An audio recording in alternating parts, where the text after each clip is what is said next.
Well, my wife and I just got back from spending 9 days down in Belize.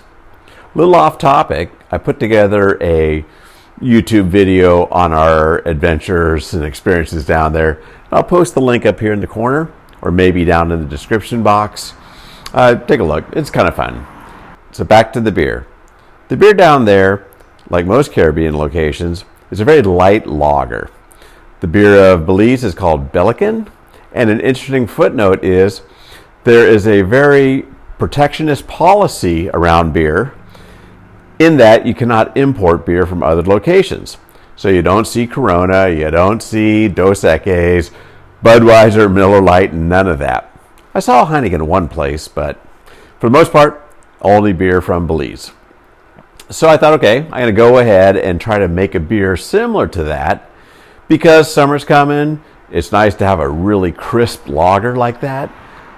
You know me, I can't do a 4.8% beer. I might go up to 5.8, but it'll be right down the same path. So the focus of this video is making sure that the clarity comes out right. And in particular, I'm going to focus on the mash and the mash recirculation. I have a sight tube hooked up here, and we can actually watch what happens as the circulation occurs.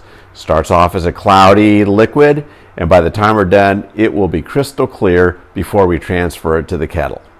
So I'm going to go ahead and set the camera up on the tripod. I'll take some photos, log the times, and we'll see how long it takes to get that really beautifully clear wort. Here we go. Okay, let me go over how we're set up here. From the mash tun, we're going to fill through the sight glass, so we'll be able to see exactly what's going on. Out of the sight glass, over here to the pump. From the pump, back up and into the top of the mash tun. Now, in my system, I actually have this pump voice controlled, which is kind of nice because if your hands are tied up doing other things, you can turn the pump on and off easily enough. So you'll see that in action too. So with that all said and done, let me open the butterfly valve here and we'll get the ball rolling.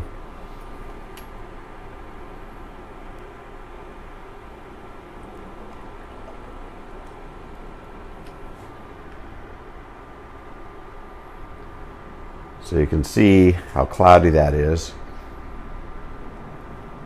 Let me turn on the pump, adjust the flow rate, and we'll start the clock and see how long it takes to really clear up.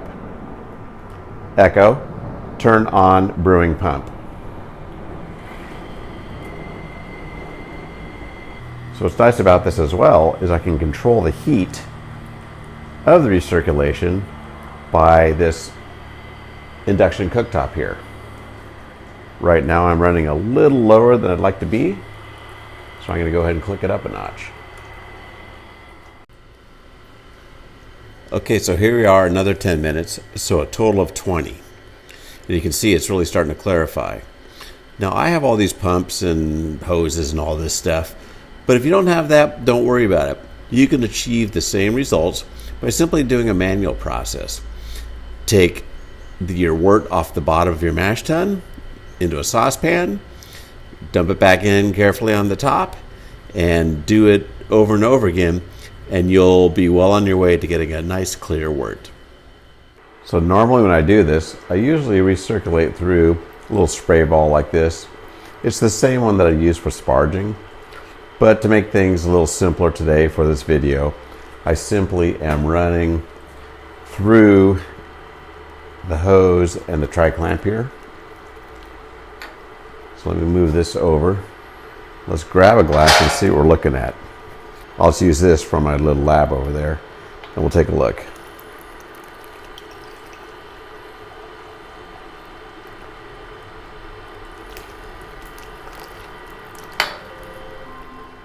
So there we have it.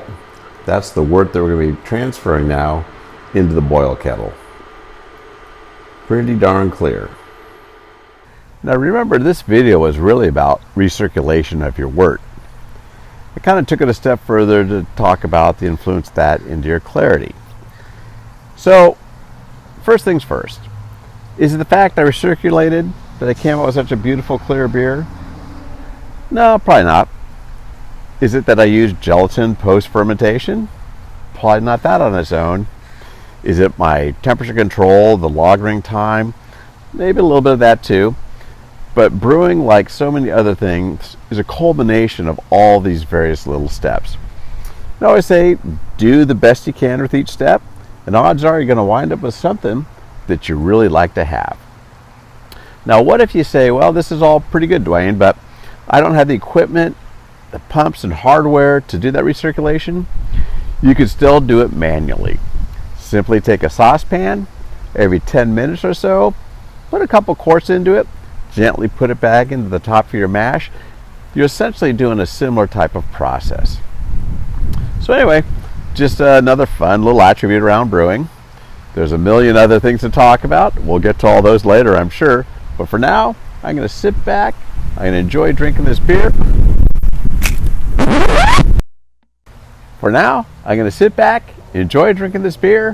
And the sunshiny day we have up here in Tacoma. Thanks for watching. We'll catch up with you again real soon. Take care now.